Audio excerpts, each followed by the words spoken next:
Buenas noches, queridos estudiantes. Yo soy la profesora que les va a impartir la asignatura de bioseguridad, específicamente el control de infecciones en el consultorio odontológico del módulo número 2. Mi nombre es Rebeca Suane y soy doctora en cirugía dental, odontóloga general. Como competencia de este módulo tenemos reconocer y valorar los factores de riesgo de la contaminación cruzada en un consultorio odontológico. Como su competencia tenemos el deber de conocer, identificar y utilizar las barreras externas para la protección de las infecciones en el consultorio y las barreras internas naturales e inducidas. Tenemos medidas básicas de prevención contra las infecciones transmisibles. Bueno, básicamente estas normas están destinadas a reducir el riesgo de transmisión de enfermedades infectocontagiosas de fuentes reconocidas o no reconocidas, a las cuales el odontólogo y su personal auxiliar están expuestos. Igualmente, bueno, señalar los diferentes procedimientos que eliminan el riesgo de transmitir al paciente infecciones por contacto directo a través del uso de instrumental o material contaminado. Como concepto de introducción, tenemos que estas medidas preventivas están basadas en tres principios fundamentales, que son las precauciones universales, el uso de barreras y el manejo de residuos. A continuación vamos a definir un poco cada una. Tenemos las precauciones universales, las cuales constituyen un conjunto de medidas que deben aplicarse sistemáticamente en todos los pacientes sin distinción, considerando que toda persona puede ser posible de alto riesgo. Asimismo, considerar que todo fluido corporal como potencialmente contaminante. Las medidas deben involucrar a todos los pacientes independientemente de presentar o no patologías. El uso de barreras, que comprende el concepto de evitar la exposición directa a sangre y otros fluidos orgánicos potencialmente contaminantes mediante la utilización de materiales adecuados que se interpongan, al contacto de los mismos. Estos dispositivos, como observamos en esta figura, tenemos los gorros, las pantallas, las batas que cubren hasta la muñequera, los guantes seguidamente, incluso utilizan hasta dobles mascarillas con el objetivo, ¿verdad?, de impedir la contaminación de microorganismos eliminados por los enfermos y en otros casos que microorganismos del personal sanitario sean transmitidos hacia los pacientes. La utilización de barreras no evita los accidentes de exposición a estos fluidos, pero sí disminuye notablemente, ¿verdad?, las consecuencias de dicho accidente. Para lograr esto, el odontólogo y el personal auxiliar que apoye directamente el área asistencial utilizan las barreras, una de las barreras que observamos y que mencionamos, como se observa en esta figura. Tenemos el manejo de residuos, que es el conjunto de dispositivos y procedimientos adecuados a través de los cuales los materiales utilizados en la atención del paciente son depositados y eliminados. Tenemos las bolsas rojas en las cuales depositamos las gasas con fluidos de sangre, saliva, y las bolsas amarillas, las cuales también depositamos todos aquellos que no tengan fluidos como mascarillas, guantes, y otros residuos que no tengan ningún tipo de fluido, y bueno, donde depositamos también las agujas en estos compartimentos plásticos.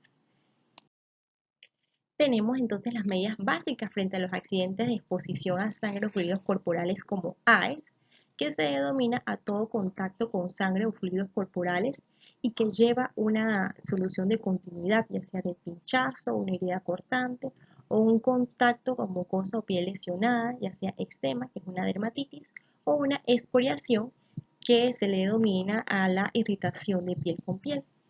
Bueno, a estas medidas se les puede definir como la víctima o personal de salud accidentado, el material causante del accidente, el procedimiento determinante del mismo y la fuente, que es decir, la sangre o fluido potencialmente contaminante. Básicamente, estas son accidentes de exposición a sangre o fluido, AES. Tenemos ahora la clasificación de las AES, que se dividen en 4 categorías de acuerdo a su naturaleza, que es dudosa, probable, definida y masiva. La dudosa, que es cualquier lesión causada con un instrumental contaminado con fluidos o infectados a una exposición de una piel intacta o fluidos con sangre infectada. La categoría probable, que es una herida superficial, sin sangrado, espontánea, con instrumentos contaminados también sangre o fluidos infectantes, o bien mucosas expuestas a sangre o fluidos infectantes. La siguiente categoría es la definida. Es cualquier herida que sangre espontáneamente contaminada con sangre o fluidos infectantes, o bien cualquier herida penetrante con aguja u otro instrumento contaminado con sangre o fluido infectante. La última categoría, que es la cuarta, que es la masiva, que es la transfusión de sangre infectada directamente por VIH, inyección accidental de más de 1 milímetro, sangre o fluidos contaminados, o cualquier exposición parenteral de materiales o de laboratorios de investigación que contienen el virus de VIH. En cuanto a los agentes infecciosos transmitidos por las AES, tenemos numerosos agentes infecciosos por sangre o fluidos corporales de lo que se denomina fuente, en el cual pueden ser transmitidos en un accidente laboral en nuestro transcurso de nuestra práctica diaria de nuestra profesión. Tenemos entre los más frecuentes comprometidos en los accidentes infecciosos, tenemos el virus de la inmunodeficiencia humana, el VIH.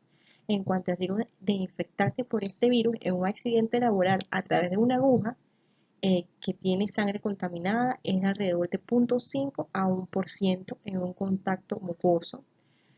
Con sangre contaminada es la más baja de las tres de las que presentamos y tiene alrededor de 0,05%. En cuanto a la hepatitis A del virus B, el riesgo de infectarse por este virus es un poco más alta, con sangre contaminada, con un promedio de 15% al 40%, y hepatitis A virus C, el riesgo en este caso no está muy precisado, pero tiene una cifra del 10%. Por eso es que es obligatorio colocarse, y nos piden a los estudiantes, ¿verdad?, colocarse la vacuna contra la hepatitis, porque es mucho más riesgoso que se puedan contagiar en un accidente laboral de nuestra profesión diaria de hepatitis que de VIH.